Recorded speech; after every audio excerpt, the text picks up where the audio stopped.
وبركاته. Alhamdulillah Rabbil Alamin. Asyhadu an la ilaha illallah wahdahu la syarika lah.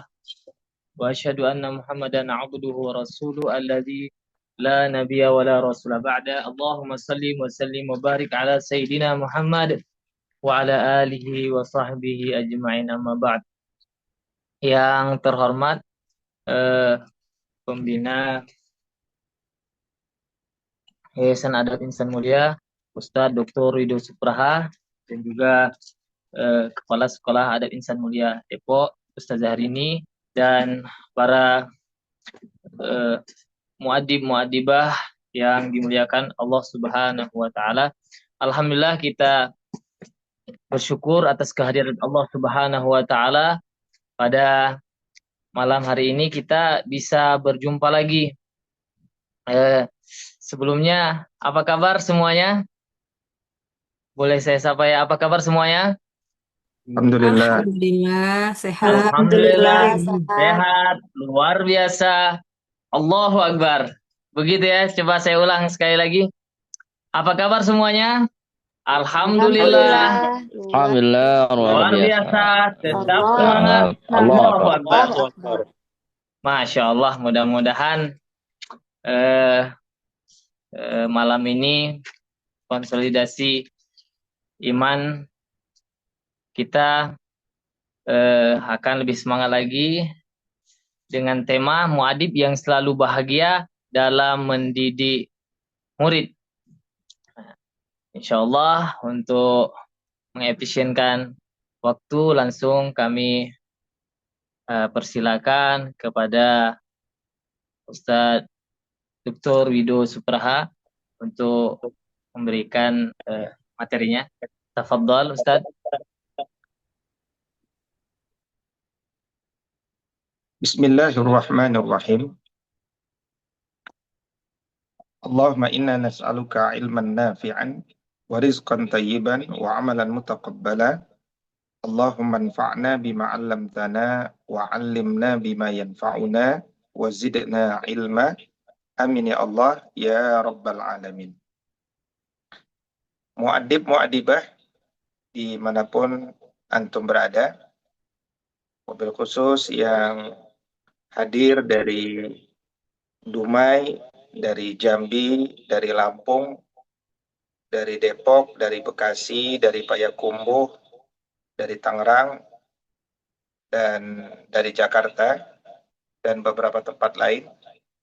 Semuanya insya Allah punya cita-cita yang sama, yakni mendapatkan balasan yang terbaik dengan amal terbaik kita sebagai muadib. Uhayyikum jami'an bitahiyatil Islam wa tahiyatul Islami salam. Assalamualaikum warahmatullahi wabarakatuh. Waalaikumsalam. Semoga kedamaian, rahmatullah, berkahnya tercurahkan kepada sahabat semuanya. Alhamdulillah, wassalatu wassalamu ala rasulillahi wa ba'd. Alhamdulillah, pada kesempatan hari ini kita hanya akan membahas satu tema yang sederhana, tapi dampaknya insya Allah tidak sederhana. Ya, yakni berjudul selalu bahagia dalam mendidik murid. Kenapa kita harus bahagia dalam mendidik murid? Karena guru yang bahagia, dia akan sehat. Kalau dia sehat, dia akan produktif. Kalau dia produktif, maka dia akan kompetitif. Kalau dia kompetitif, maka dia prestatif. Dan mengapa kita tidak bahagia? Padahal jalan yang kita lalui adalah jalan yang dilalui oleh Nabi SAW. Jalan yang ada karena nasihat beliau untuk lahirnya generasi pengganti kita yang jauh lebih baik. Maka dalam sebuah hadis ya, dari Sayyidah Aisyah radhiyallahu taala anha qalat, qala Rasulullah sallallahu alaihi wasallam, Inna rifqa la yakunu fi syai'in illa zana wa la yunza'u min syai'in illa syana. Sesungguhnya arifq, yaitu kelembutan, itu tidaklah ada pada sesuatu melainkan akan menghiasinya. Dan tidaklah kelembutan itu dicabut dari sesuatu melainkan akan merusaknya. Dan hadis ini juga dipilih oleh Imam Al-Bukhari sebagai isi daripada kitab Al-Adabul Mufrad, ya, karya Imam Al-Bukhari. Dalam hadis ini kita diberikan motivasi untuk menjadi seorang muadib yang lembut, ya, yang kemudian berusaha menghiasi diri kita dengan kelembutan. Menghiasi diri kita artinya menghiasi wajah kita, menghiasi senyuman kita, menghiasi tatapan mata kita, hingga menghiasi pilihan kata-kata kita. Tapi kalau kemudian kelembutan itu sudah dicabut dari jiwa kita, maka yang ada adalah sorot mata yang keras atau mungkin kasar, air muka yang menakutkan, ya, jiwa yang kemudian penuh kebencian, dan seterusnya dan seterusnya. Maka hal itu semua akan merusak jiwa, merusak jasad, dan tentu merusak murid kita, ya, yang juga punya jiwa dan jasadnya. Kemudian kita harus semakin bahagia menjadi guru, sebagaimana di dalam kitab Al-Adabul Mufrad juga diangkat kembali sebuah hadis di mana Nabi SAW bersabda, "Man da'a ila huda kana lahu minal ajri mislu ujuri man tabi'ahu la yanqusu zalika min ujurihim syai'a." Barang siapa mengajak kepada sebuah petunjuk, maka dia akan mendapatkan pahala seperti pahala orang yang mengikutinya, tanpa mengurangi sedikit pun pahala mereka. Jadi bagaimana mungkin kita tidak bahagia, apalagi kalau kita di kelas punya 28 murid, ya, standar di Indonesia, atau kalau di sekolah adab kita punya standar maksimal 10-12 murid, ya. Bagaimana kita tidak bahagia? Satu murid saja, ketika dia betul-betul mengikuti kita, Masya Allah, ya, kalau kita bimbing ke arah petunjuk, kepada huda, maka insya Allah kita akan mendapatkan pahala seperti pahala orang yang mengikuti kita, tanpa mengurangi sedikit pun pahala kita. Ini yang seharusnya memberi kita motivasi. Makanya jangan remehkan satu murid, apalagi kalau di kelas kita ada lebih dari satu murid. Karena Nabi SAW dahulu juga pernah bersabda, ya, la an yahdiyallahu bika rajulan wahidan khairul laka min humrin na'am. Satu orang aja jadi baik karena petunjuk yang kita berikan, maka insya Allah itu lebih baik dari harta yang paling mahal sekalipun. Maka disebutkan oleh Al-Imam Ibn Hajar Al-Asqalani ketika mensyarahkan Sahih Al-Bukhari dalam Fathul Bari-nya, wa fi hadzal hadis minal fawaid aidha rifqul alim bil muta'allim wa istihbabut tanzif li mujalasati ahlil khair wa jitinabu adal muslim bi kulli tariq. Ya, jadi ini adalah anjuran, ya, ataupun motivasi bahwa kalau orang itu ingin mendapatkan kebaikan, hendaknya dia lembut, ya, lembut sebagai seorang guru terhadap muridnya, ya, lembut antara guru kepada muridnya, antara alim dan al-muta'allim. Dan hendaknya dia juga menganjurkan, membersihkan dirinya untuk majelis orang-orang yang baik. Jadi seorang guru itu dianjurkan oleh ulama itu untuk punya majelis-majelis yang rutin. Misalkan majelis pekanan, Ya, kalau kita kenal majelis takdib pekanan, gitu ya. Majelis muadib pekanan. Bagaimana kita setiap pekan saling membersihkan diri kita dengan Al-Quran, dengan As-Sunnah, dengan wirid, zikir, doa, dengan ilmu. Ya. Nah, itu adalah salah satu cara bagi kita untuk membersihkan diri. Kalau jiwa kita bersih, insya Allah akan mudah untuk mendatangkan kelembutan. Dan kalau jiwanya bersih, dia akan jauh dari menyakiti sesama muslim dengan cara apapun. Murid kita itu ya sesama muslim meskipun badannya masih kecil.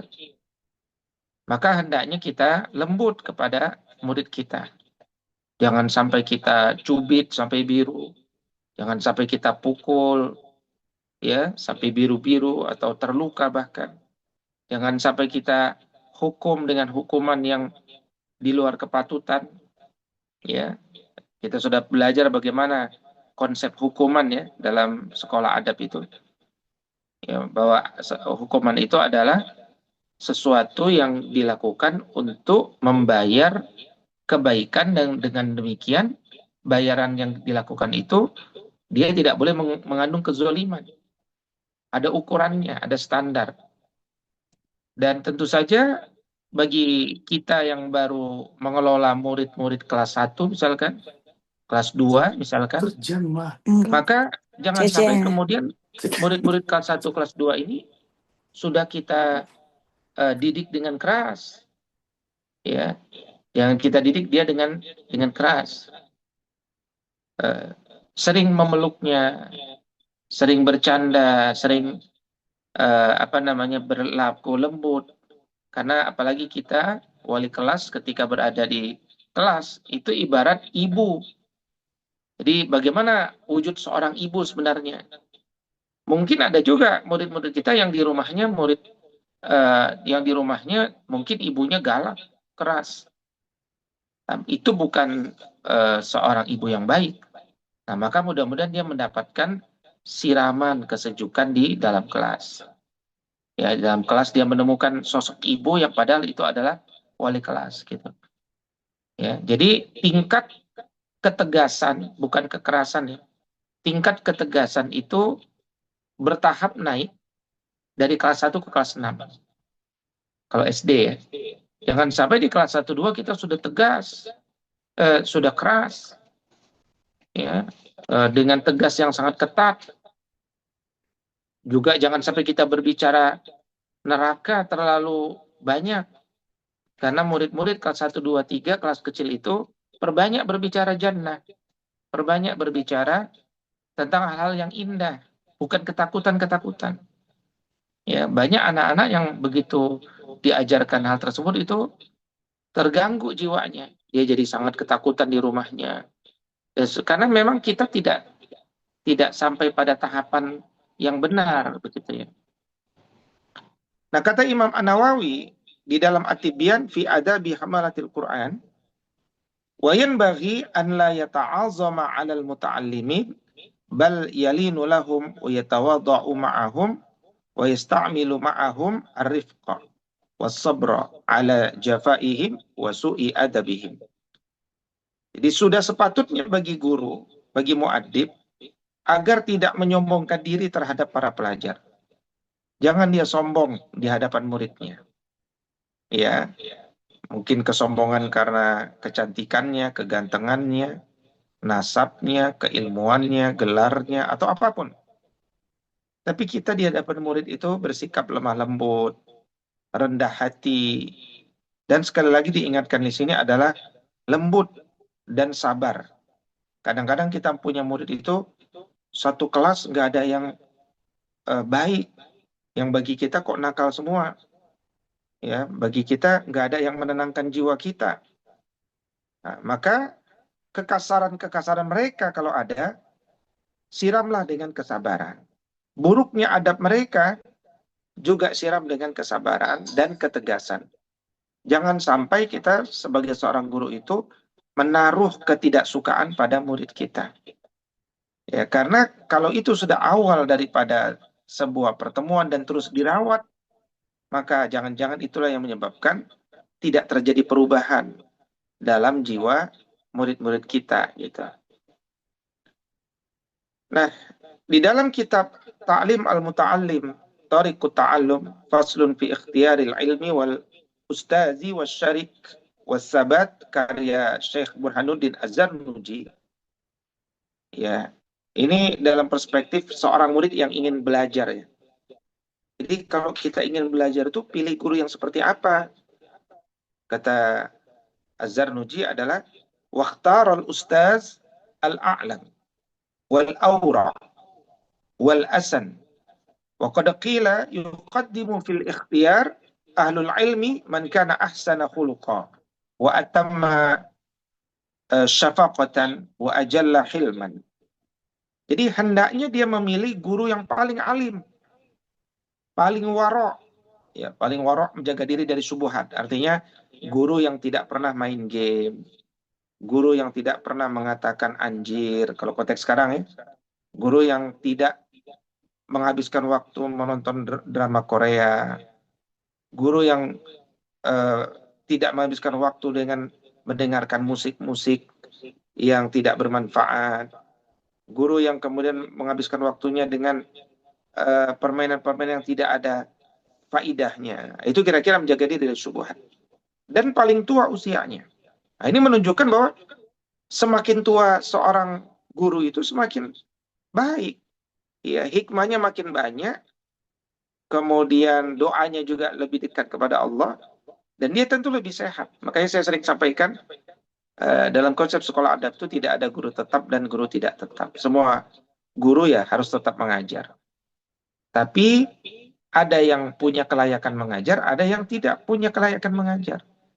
Atau sedikit punya kelayakan. Makanya dibanding ada guru inti, ada guru pendukung.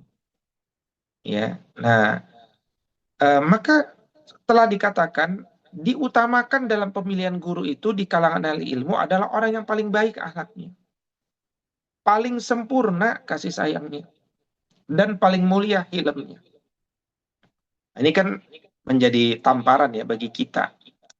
Adakah kita ini dipilih oleh murid-murid kita karena akhlak kita paling baik? Karena syafaqah, kasih sayang kita begitu sempurna? Atau karena hilm, kesabaran kita, kesantunan kita paling dicintai?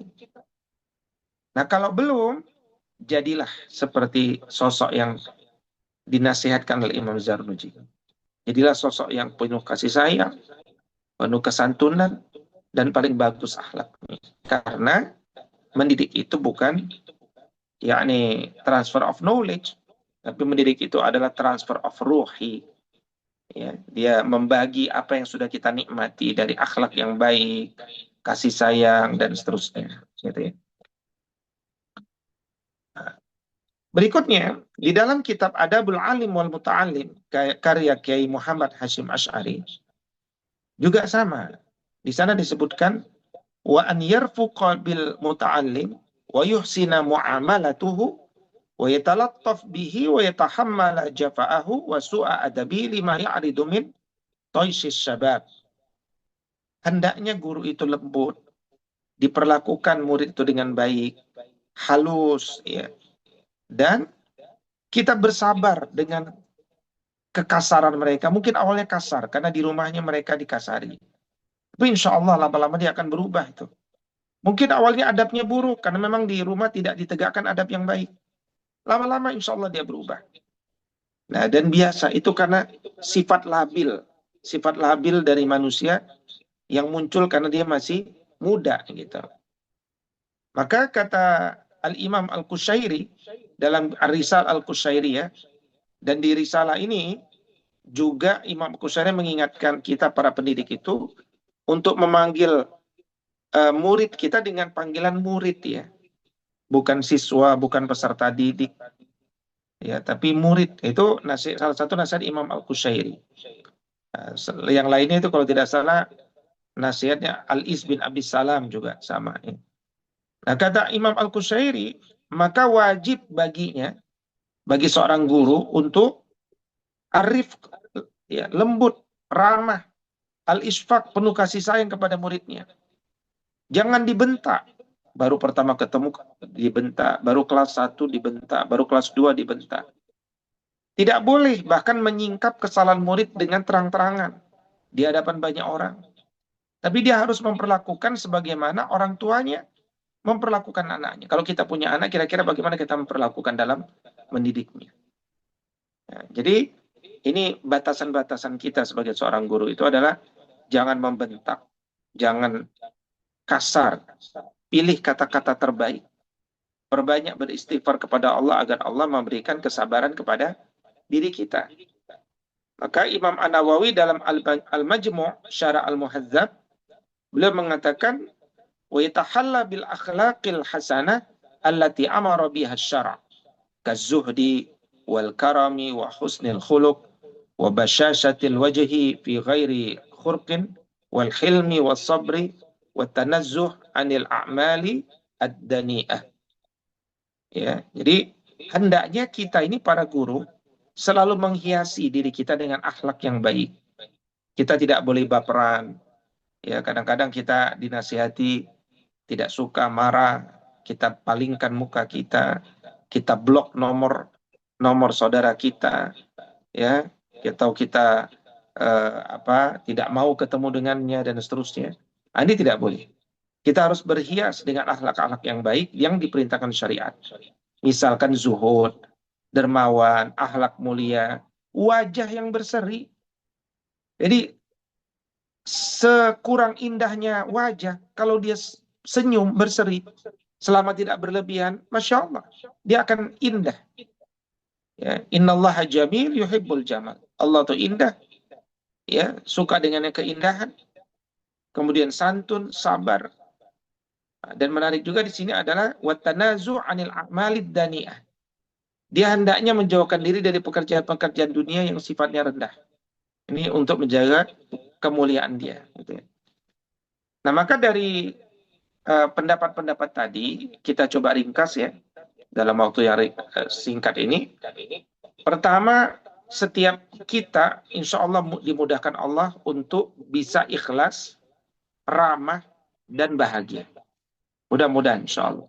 Ya. Jadi itu diwujudkan dengan apa? Kasih sayang yang mendalam.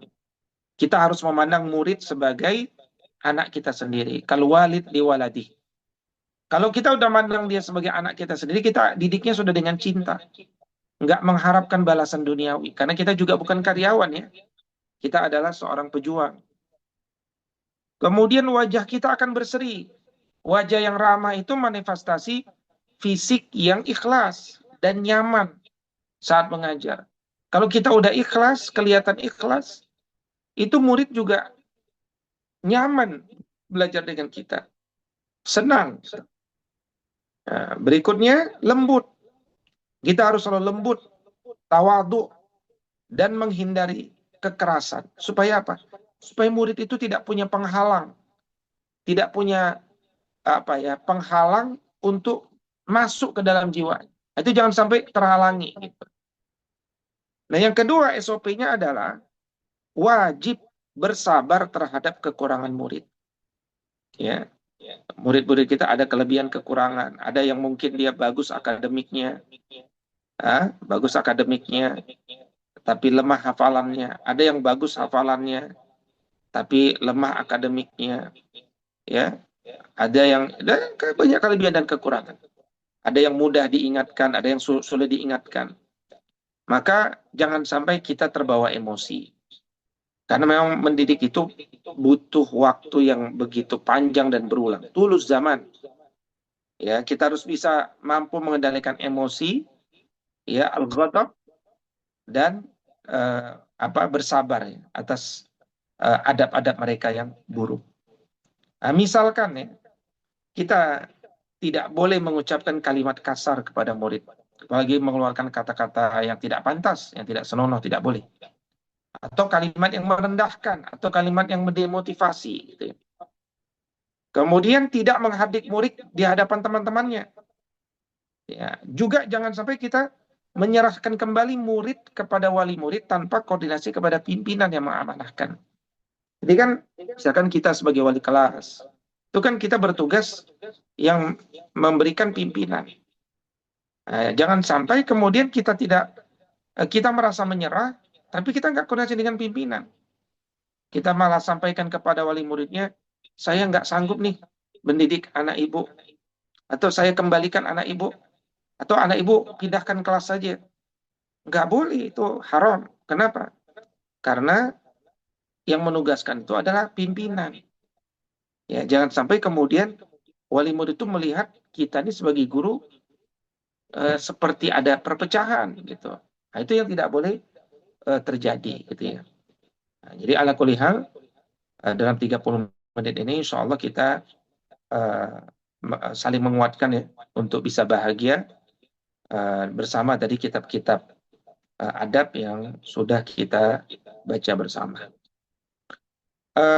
Sebelum saya kembalikan kepada April, mungkin saya minta Ustazah Indana ya, mungkin Ustazah Indana 2 menit ya. Boleh sharing bagaimana cara Ustazah Indana bisa semangat, lembut, atau dan seterusnya kepada murid. Atau sudah lembut atau belum lembut, nah itu silakan cerita Ustazah. Fadhali. Ya, Bismillahirrahmanirrahim. Lembut ya, Ustaz. Saya sebenarnya agak malu gitu ya, mengingat diri ini. Apalagi terlebih saya orang Betawi gitu ya. Caranya Masya Allah. Gitu. Kalau untuk semangat juga, Alhamdulillah gitu ya, juga terbawa sama anak-anak. Ya, untuk semangat ya, memang kita semua kan pasti punya tujuan gitu ya. Terus kemudian supaya semangatnya itu tetap ada gitu ya, tentunya kita nggak bisa menjalankan sendiri gitu ya, maka perlu bagi kita untuk memberikan semua tanggung jawab, membagikannya ke anak-anak gitu ya. Jadi seperti kita sosialisasi, itu tujuannya apa sih di kelas ini gitu ya, di tahun ini, di semester ini tuh apa. Jadi semangat itu bukan cuma ada di kita, tapi juga di anak-anak gitu ya. Anak-anak paham apa yang mereka harus lakukan, apa yang pengen mereka kejar, apa yang pengen kita selesaikan bersama gitu. Sehingga semangatnya itu bisa akhirnya menular ke yang lainnya. Ketika kita lagi di bawah gitu semangatnya ya, tapi ketika kita melihat anak-anak yang begitu antusias gitu ya, kita akan lebih bersemangat lagi. Tapi jauh dari itu gitu ya, kita pasti perlu menyemangati diri kita sendiri ya, dengan memulai hari-hari kita dengan berbagai macam ini ya, pendekatan kepada Allah Subhanahu wa taala. Karena semangat itu akan keluar ketika kita punya kekuatan dari diri kita sendiri. Baik itu misalnya dengan ibadah harian, terus misalnya kita juga afirmasi diri segala macam gitu ya. Itu bisa bantu kita jadi semangat. Nah, yang untuk kelembutan ini juga sebenarnya saya masih belajar ya. Kalau misalnya dibilang juga, kadang saya suka nimbang-nimbang gitu ya. Di sebelah bakalan kedengeran nggak ya? Karena pada ruang saya kelasnya dekat sama ruang kepala sekolah gitu ya. Jadi kadang juga ditegur gitu. Oh, suaranya besar gitu. Tapi misalnya kurang tertib ya gitu ya. Maka dari situ kadang-kadang jadi kayak, oh ya ternyata ganggu orang nih. Terus juga mengingatkan anak-anak gitu ya. Nah, untuk kelembutan ya kita masih belajar ya. Mohon doanya gitu. Ustazah Indana kelas 6 ya? Kelas 5 Ustaz. Kelas 5. Gimana target hafalan 30 juz sudah selesai atau belum? Ya, alhamdulillah dari bulan Juni ya. Juni, November. Ya, masuk 3 bulan ini kami sudah 7 juz. Ya, alhamdulillah. Kalau misalnya untuk mungkinnya kan capaian 2 juz. Tapi alhamdulillah hari ini kita mulai tasmi 1 juz dan alhamdulillah udah udah 2 anak ya, dan lancar alhamdulillah. Cuma memang pas di akhirnya masih ada yang tersentak-sentak gitu ya, Masya Allah. Tapi yang satu alhamdulillah lancar. Terus kemudian tadi yang itunya setorannya gitu ya, buat ziadahnya capaian 1 semester kan 10 10 juz. Kalau misalnya sekarang udah di juz 8, kita mulai juz 3, berarti kan udah ya sekarang masuk ke juz 9, berarti jalan 7 juz. Kalau misalnya dilihat sekarang di awal bulan November, rasa-rasanya cukup ya untuk kita mengejar 1 semester itu 10 juz. Jadi insya Allah di semester 1 kita 10 juz, semester 2 juga 10 juz. Nanti di kelas 6 anak-anak lanjut lagi, tinggal berapa ya? Tinggal 6 juz, insya Allah. Karena Baik, sudah ada tabungan ya dari kelas 1 sampai kelas 4, terus ya 1 sampai kelas 4 4 juz. Berarti kalau misalnya di kelas 5 20 juz, di kelas 6 nanti lanjut 6 juz lagi. Dan alhamdulillah kelas 6 sekarang udah mau wisuda, wisuda. baik. Terima kasih. Ini ada pertanyaan dari Ustaz Burhanuddin, Ustaz Fajri ya. Terkait penggunaan tokat digunakan muadib, khususnya digunakan saat jam sahibul Quran untuk jadi patokan ketukan bacaan Quran, ya, atau penggunaan tokat pada saat taklim digunakan menegur murid yang memukul lantai sebagai peringatan bukan memukul murid. Karena ada wali murid yang merasa keberatan dengan penggunaan tokat di kelas yang dipakai muadib, menganggap itu tidak relevan. Justru memberikan saran agar tukuran itu dengan cara murid itu dipikirkan dulu ke pojok kelas selama 15 menit agar murid merenung, dan setelah 15 menit murid itu diajak dialog setelah merenung. Mohon arahannya. Ya, jadi siapa tadi, Ustadz Fajri ya, gantungkanlah cambuk di dinding. Digantung aja, bukan buat mencambuk. Ya, apalagi ini bukan cambuk tapi tongkat, memang berguna untuk mengajar. Ya, mengajar itu apa namanya, ya, menggunakan tongkat supaya lebih panjang tangannya untuk menunjuk kepada sesuatu, lebih dekat mengarahkan, dan seterusnya. Nah, jadi itu hakikat daripada menggunakan tongkat. Jadi dia bukan sama sekali untuk menakut-nakuti, tapi mudah-mudahan memberikan tambahan kewibawaan dan ketegasan. Ya, dan itu SOP di sekolah ada. Tetap gunakan SOP yang telah ditetapkan. Catat setiap masukan dari wali murid yang ada. Nanti pembahasannya ada terpisah, dan penerapannya juga nanti sesuai arahan dari pimpinan ya. Tapi selama belum ada perubahan, maka tetap gunakan SOP yang ada dan berjalan. Kira-kira demikian dalil dan implementasinya ya. Ada yang mau dikonfirmasi dari catatan-catatan tadi? Baik, Ustadz. Izin sedikit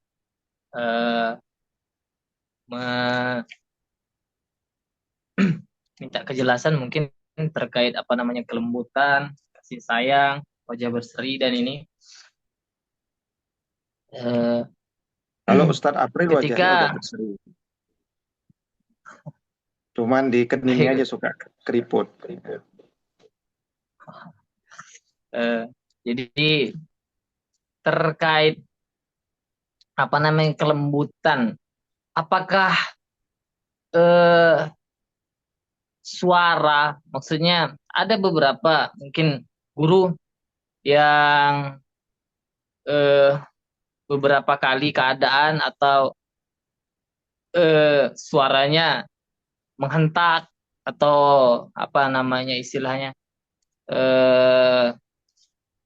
keras gitu suaranya, atau ya bukan kasar ya, menghentak lah kayak gitu, bikin anak-anak kaget dan lain-lain. Apakah itu termasuk apa namanya kebalikan dari kelembutan atau yang disampaikan tadi? Itu misalnya di sekolah, gimana itu, Ustaz? Baik, pertama saya sarankan kepada orang-orang yang backgroundnya dari Sumatera, ya, Sumatera, Makassar, Betawi, ya, bukan Betawi, Batawi.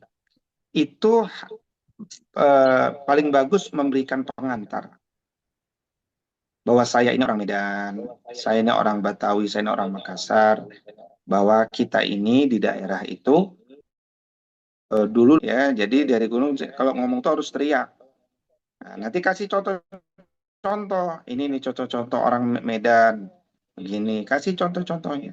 Jadi dia ngelihat, oh ini bukan mengalihkan isu nih, memang orang Medan itu keras-keras, bukan keras-keras, kalimatnya keras, gitu. Tapi orang Medan itu tidak orang Medan itu insya Allah memang tidak bisa lembut, dia hanya bisa lembut ya. Kalau lembut nggak bisa, dia lembut bisa gitu.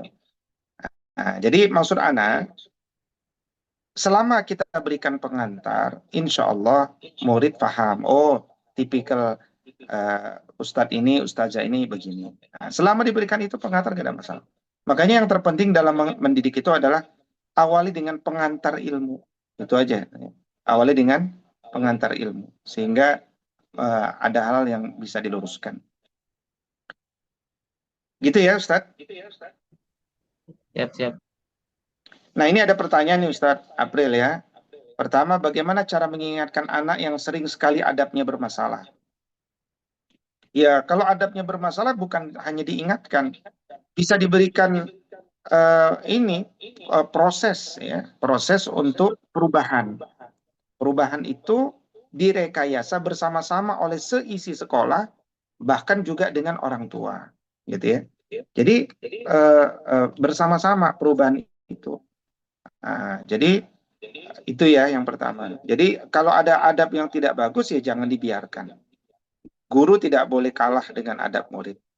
Nah, tapi juga melihat adab itu harus lihat tumbuh kembangnya. Misalkan masih kelas 1, dia belum tahu, belum belajar. Nah, kadang-kadang adabnya belum sesuai dengan normal. Nah, kita yang harus paham. Makanya melihat ini anak usia berapa, kenapa, latar belakangnya apa. Kalau kita udah tahu obatnya, baru kita akan fokus pada obatnya itu. Nah, itulah kenapa setiap sekolah itu dia harus memulai dia harus melakukan evaluasi itu setiap hari, gitu ya, setiap hari. Itu ya penanya. Ini ada pertanyaan nomor 1, tapi beliau keluar jadi nggak saya jawab ya. Berikutnya, Bismillah, Afan, Ustadz izin bertanya, murid anak berapa kali saat sholat berjamaah ada berapa murid main-main? Sudah anak kasih hukuman berupa mengulang sholat dan menulis istighfar. Tapi masih lagi, apakah hukumannya anak beri belum pas? Apakah ada saran lain dari Ustadz supaya murid anak tidak mengulangi? Baik, sarannya adalah kalau ini murid SD, maka lakukan sholat berjamaahnya di dalam kelas, tidak di masjid. Lakukan sholat berjamaah di dalam kelas. Nah, umumnya saya duga, Ustazah, di dalam kelas 28 murid ada 2 guru ya biasanya, ada guru bantu. Jadi satu guru jadi imam, guru yang lain dia melihat gerakan-gerakan daripada anak. Nah, kemudian berikan motivasi sebelum sholat, ya berikan penguatan, baguskan wudhunya, tata cara sholatnya, zikirnya dan doanya, dan terus banyak dialog. Ini butuh proses panjang, ya butuh proses panjang. Sampai kemudian dia bisa kita kasih kepercayaan untuk bercampur dengan masyarakat atau dengan kelas-kelas lainnya di masjid. Selama belum bisa dipercaya, balik dulu sholatnya di dalam kelas. Eksklusif dulu, baru inklusif. Ya, kalau orang sudah eksklusif sudah bagus, baru nanti dia inklusif. Begitu.